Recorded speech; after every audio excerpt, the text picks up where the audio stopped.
Om Namo Bhagavate Vasudevaya. Om Namo Bhagavate Vasudevaya. Om Namo Bhagavate Vasudevaya. Hare Krishna. Today we will discuss about the science of the soul. Since time immemorial, there is a discussion, there is a research going on. What is life?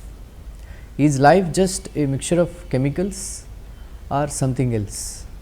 So, today we will discuss. Just like a old man is dead and his son is crying, oh, he has gone, he has gone. But who has gone? The body whom he is claiming his father is lying in front of him, but at that time the son is crying, he has gone, he has gone. But who has gone? In India, if they ask, they immediately people reply, the soul has gone, something from the body. That is why the body is dead. So, all these years that son is thinking that body is his father. But at the time of death, even though the body is lying in front of him, he is crying, he has gone. So, at the time of death, he is coming to the realization that not this body is his father, but something else is his father. Like, so in modern science, the scientists they say, oh, life is just a mixture of chemicals. Some chemicals are missing. That is why they are dead. He is dead. But if it is true that only chemicals are missing, then you inject the missing chemicals and bring him back to the life, but it never happened, and it will never happen because life is just not a mixture of chemicals.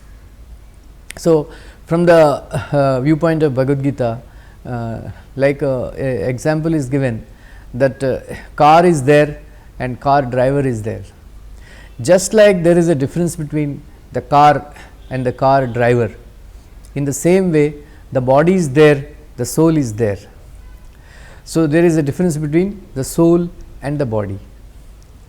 In the example of the car and the driver, suppose if the car without the driver, the car can never move, but the driver cannot say without the car I cannot move. So, however nice car it may be, but without the driver the car cannot move. In the same way, the body is there and soul is there. As long as soul is there in the body moves around, it is called as alive. But as soon as the soul leaves the body is proclaimed as dead. But actually the body is dead all the time. Only when the soul is present, it looks like alive. So, we have to understand that there is a difference between the soul and the body. But the soul cannot be seen. That is why many people they claim that we do not believe in the existence of the soul. But the mystery is never solved that why a person dies. If it is fact that life is only a mixture of chemicals, then so many chemicals are there. You just mix the chemicals and make the body again alive. But it did not happen. So, in Canada, in some famous scientists, they wanted to find out what happens at the time of death, why somebody dies. So, they had a curiosity, and in a very famous hospital, well equipped with all the equipments, research tools and all, and they kept a dying person in a room, and then it was completely sealed, completely locked, all the windows and all the doors and everything.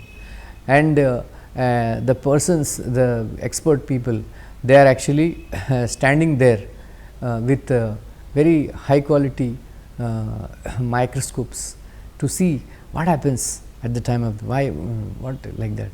So, they wanted to see what leaves the body at the time of death.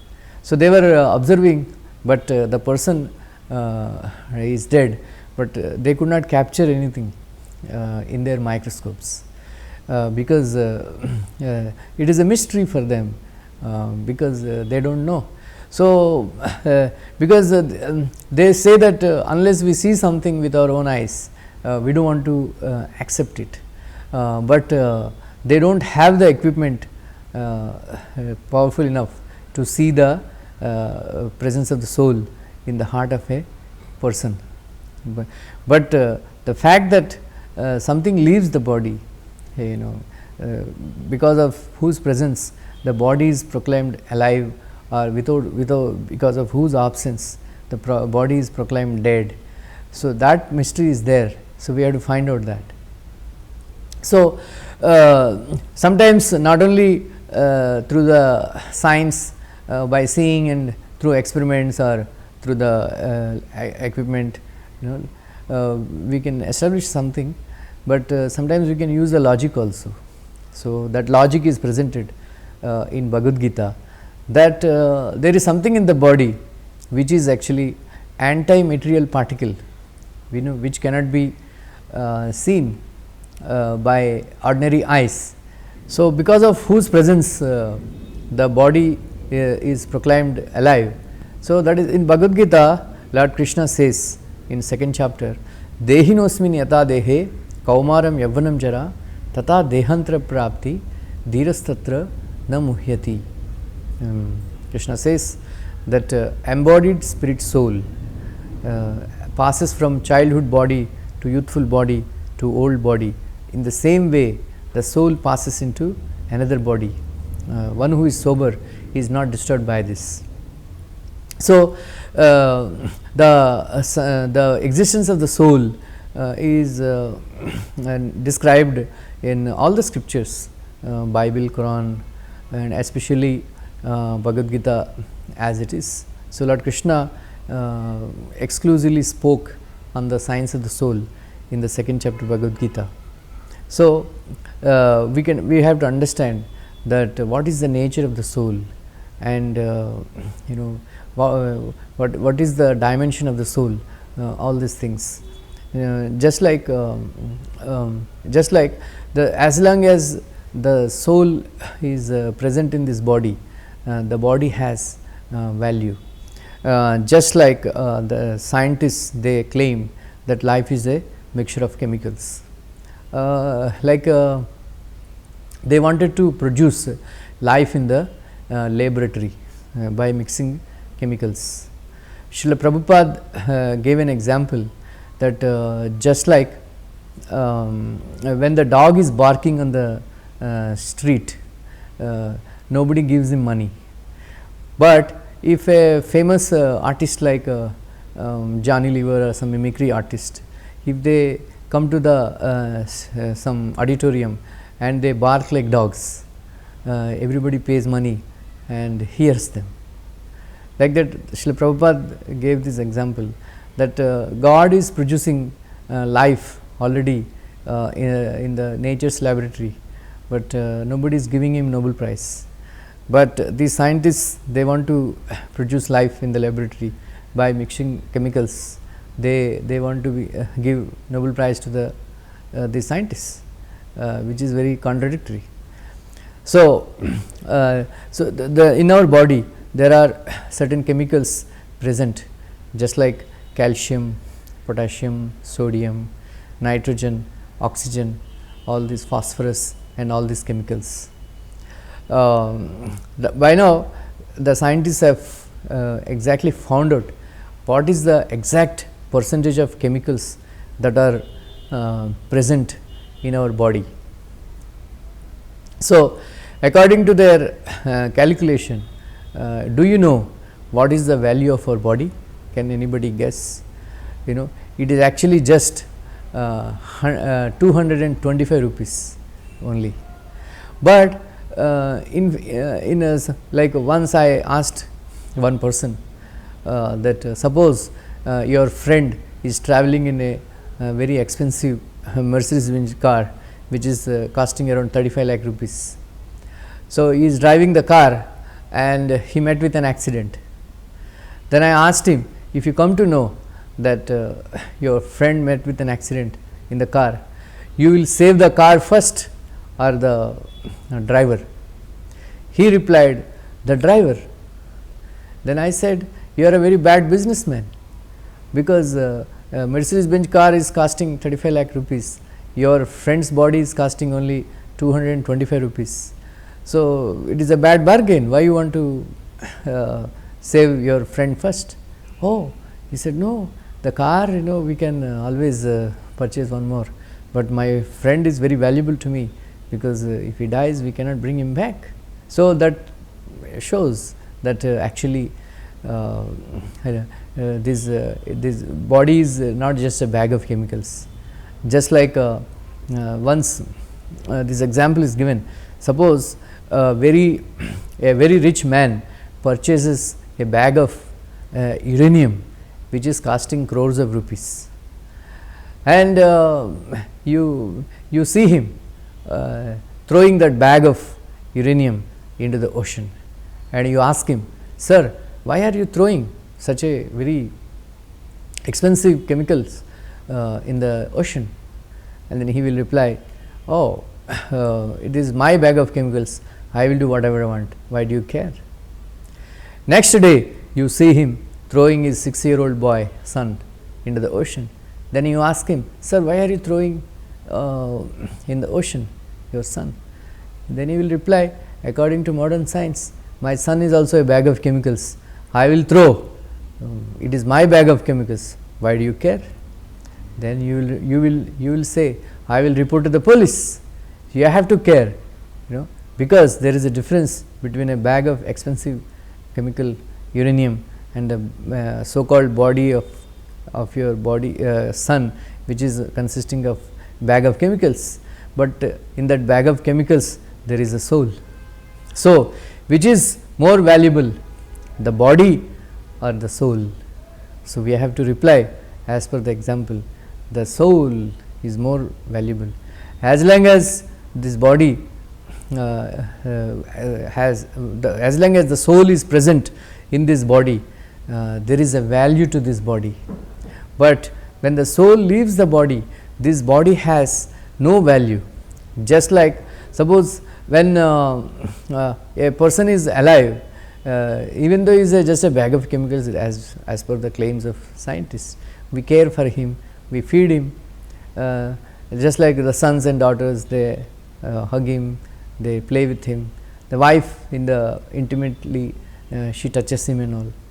But the same persons, when the same when that person dies, they do not even like to touch him, and if somebody touches that body, so dead body, we have to take bath. The same wife who is intimately touching that body, she will say, oh, by evening we have to get rid of this body. So, what is this happening? Because as long as the soul is present in this body has value, otherwise this body has no value at all. So it will be disposed of either in the fire, or they dug up earth and they bury him, or Parsis they throw the body to the birds. So, the same body that we are very proud, it becomes ashes or food for the insects or the birds. So, actually the real person in our body is the soul, and this body has value as long as the soul is present in this body.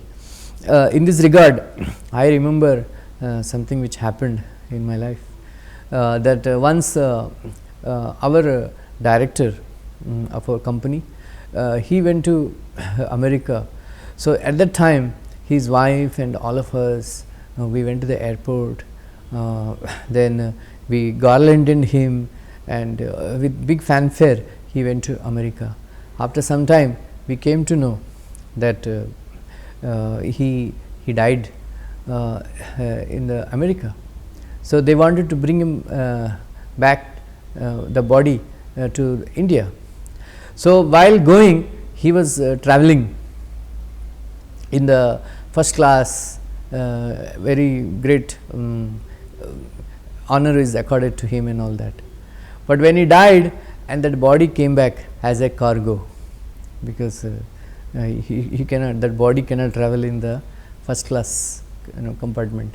So, it was coming in the, so if the soul is present in the body, you can enjoy and we can do all these things, but when the soul is absent in this body, the same body becomes a cargo. So, no value. So, we have to be careful, So, what is our preference, what is our priority in our life, the body or the soul. So, the soul, by considering all these examples, the soul is more valuable than this body, which is just consisting of chemicals.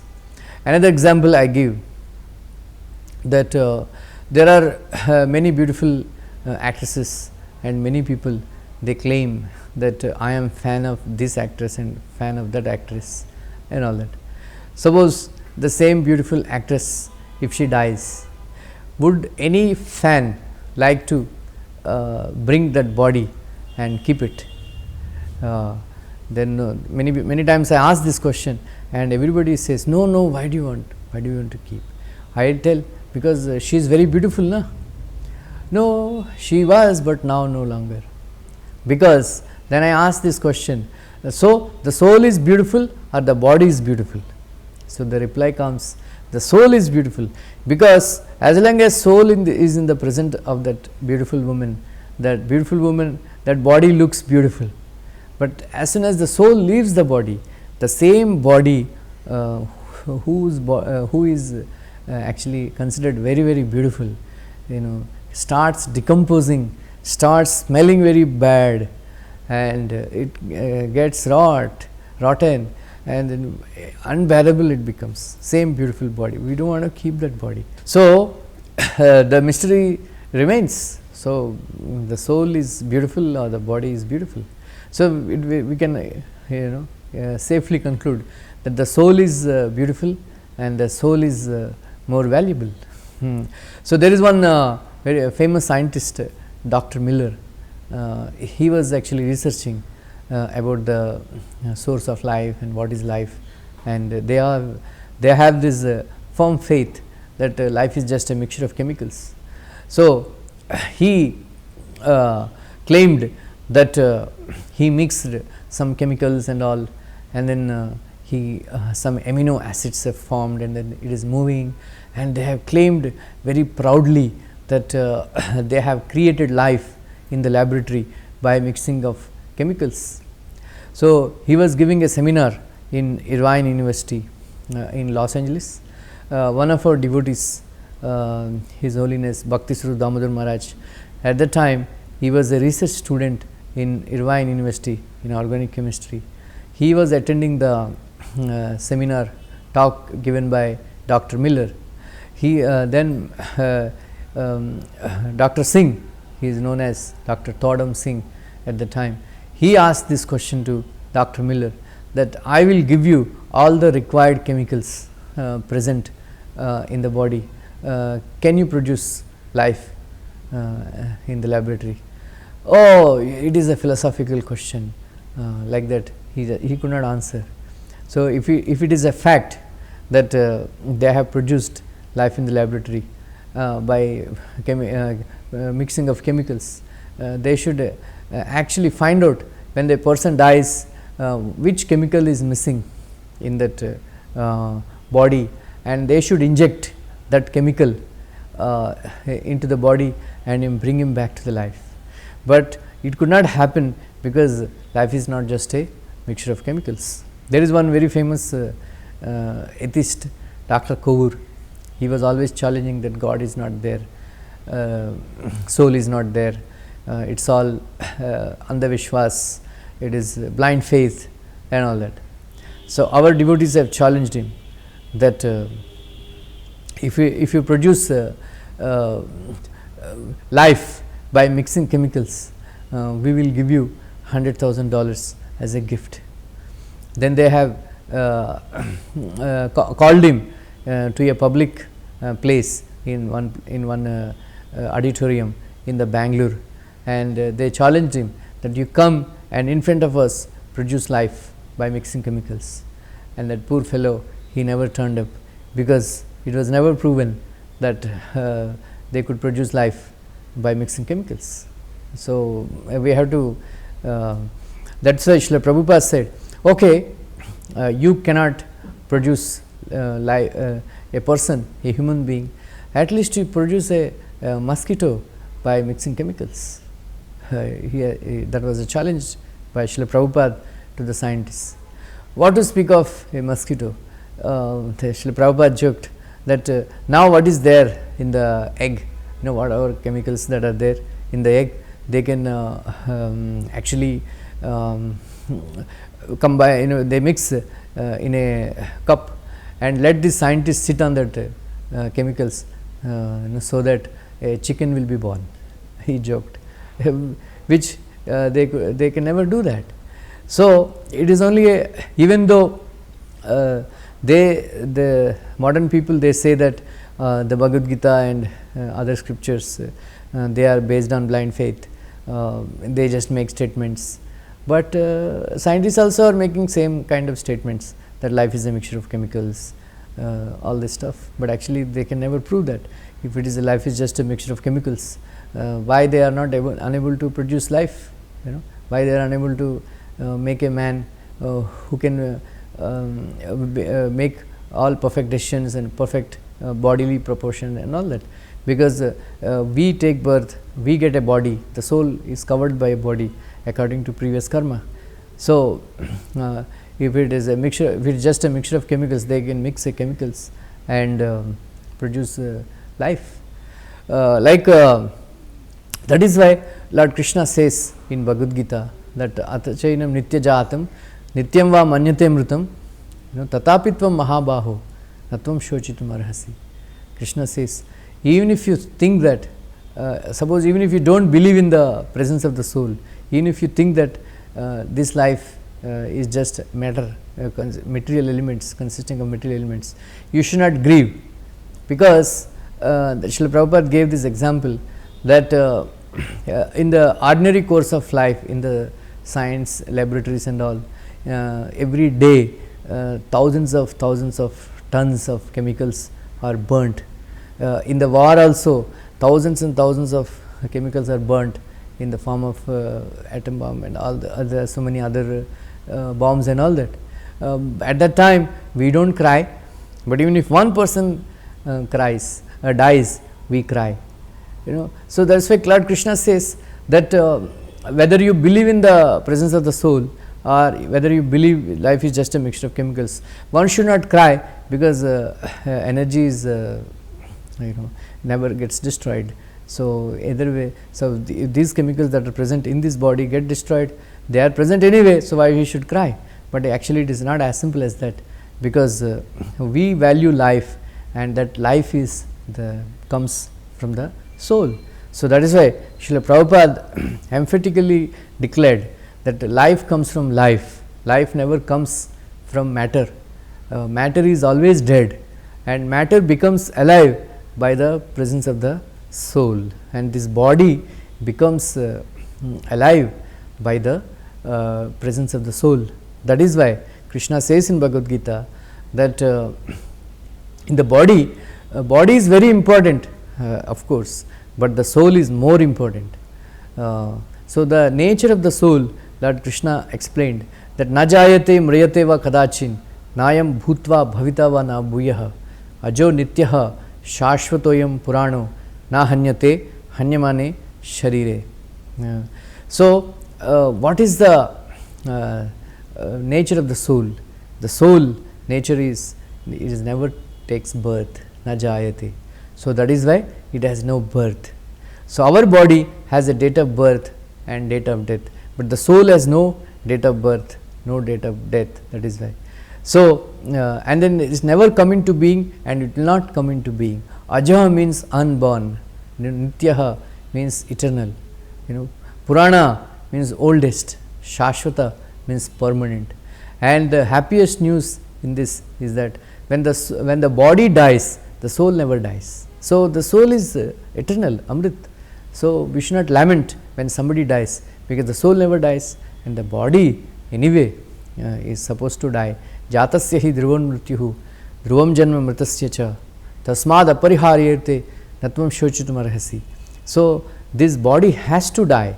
There is nobody can save this body for a very, very long time, but the soul nobody can destroy. Even the atom bomb also falls, the soul cannot be destroyed, because the soul is not a material element, because this material elements only, they have quality of destruction, but the spiritual element, the soul, has no destruction, because it is eternal, Amrita. So, we should, when one understands this science of the soul, lamentation over about death of a person also goes away, because the soul never dies. So, the soul goes into from one body to another body. That is why Lord Krishna is telling Arjuna that, because the Bhagavad Gita, Arjuna was lamenting that I have to kill Bhishma Dev, I have to kill Dronacharya, I have to kill Krupacharya and all these great personalities. But Krishna is saying you should be very happy, because they have already become old and the soul has no death and this body has become very troublesome for them. So, you should rejoice, because the soul will go to another young childhood body, and then again that enjoyment starts. So, instead of suffering in this old body, the soul goes into another body and gets another term of life, and where you can enjoy and more or whatever. So, one should be happy about the so the science of the soul relieves us from the fear of death. Hare Krishna. हो गया time? हरे कृष्णा। हाँ, और एक बार बोल दो। हरे कृष्णा। हरे कृष्णा।